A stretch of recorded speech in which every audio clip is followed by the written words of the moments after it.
Hello, welcome. This is going to be garden tour part 2. The video was so long I had to do it in 2 sections. If you haven't seen garden part 1 yet, make sure you go back to our page and check it out. So let's get started here on the rest of the tour. We're going to start in the tomato bed.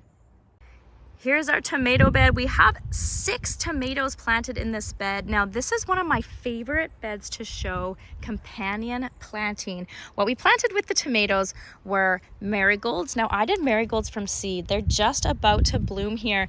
When you do marigolds from seed, they are so much taller than those you get at the garden center. I'd highly recommend. They bring such beautiful greenery to your beds, and I planted them all around the edges of the bed to bring some color. The other thing I plant in the tomato bed is basil. So I grew some basil from seed, and then I planted even in the middle of the garden beds in between the tomato plants. You can see there. You know, you want to fill it up as much as possible. I used compost for mulch here. You can use seedless straw. There's a lot of different things you can use for mulch. You can see it's very woody and it retains the moisture. So add mulch if you can to your veggie bed. Now these 2 flowers are at the end of their life here, but this is called borage. It is just stunning. Check out that flower. Oh, it's just so beautiful, and it brings in the bees. Oh my gosh, here's one right here. Oh my gosh. It just makes me so happy. This is something I will plant every year because it is just so beautiful. You know, borage will come back every year, most likely. So plant borage if you can in the tomato bed to bring in those pollinators. Here is the other tomato bed. Again, we did the marigolds. Look at how high this is. I mean, look at that. When you do marigolds from seed, it's beautiful. Oh my gosh, it is blooming. Oh, it's so fun. I mean, so unique. This is from a local florist. Oh, I just love it. I love it. Okay, so I have 6 tomato plants planted in here. We have basil on the sides as well. I even have it in the middle. Let me show you. Let's get in there. Oh yeah, there it is. It's doing well. It's doing well. And we are getting some tomatoes.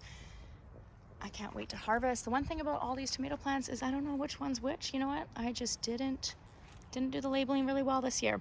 The other thing you can plant in tomato plants is bush beans. I did bush beans along the side here.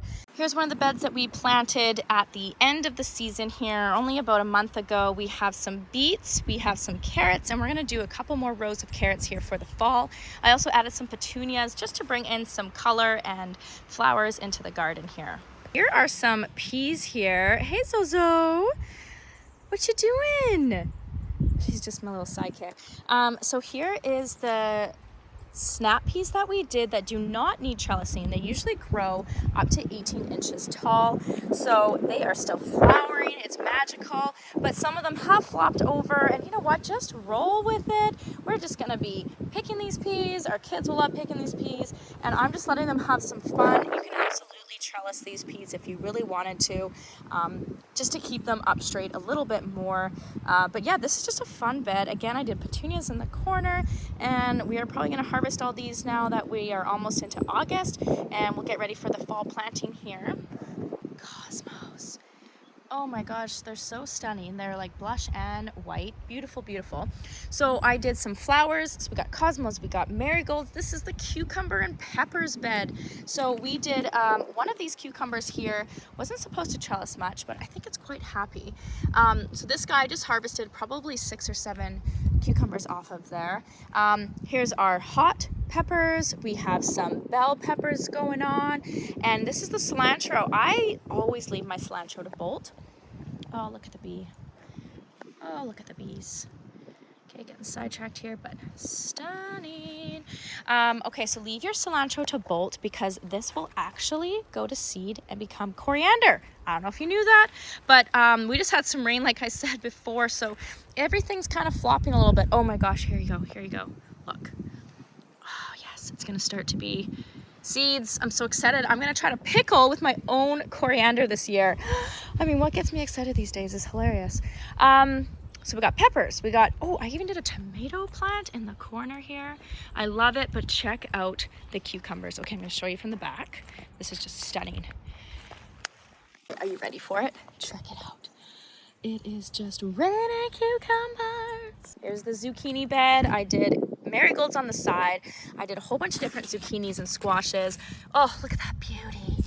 Yes. Oh my gosh, patty pans. This is my first year doing them. Hello, beautiful. Oh, I love it. I love it. Oh my gosh, it's so exciting. Oh, alyssum's great to plant with your squash bed because it brings in the pollinators. Again, squash love to be planted with some flowers. We have some yellow zucchini. We have some more patty pan. This is actually my favorite bed. It's the beet bed.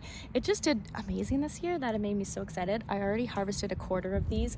So I planted 3 rows of beets, and then about a month and a half later, I planted 2 more in the middle. So you can see these guys are small and these guys have gotten really big. Let's see if I can pick one out here. Yes, gotta love a beet. I hope you liked the garden tour. It was fun showing you what we have planted in each bed. We learned a lot this year. As I said, this was our first year growing in this vegetable garden. We just built this in March. We're gonna do a video on how we built this garden, layout, how we built this whole garden. So stay tuned. I'm really excited to share it with you. Please subscribe if you haven't. Like this video, share with your friends, and I look forward to sharing more easy backyard garden tips, sustainable home living, and just growing and living with less.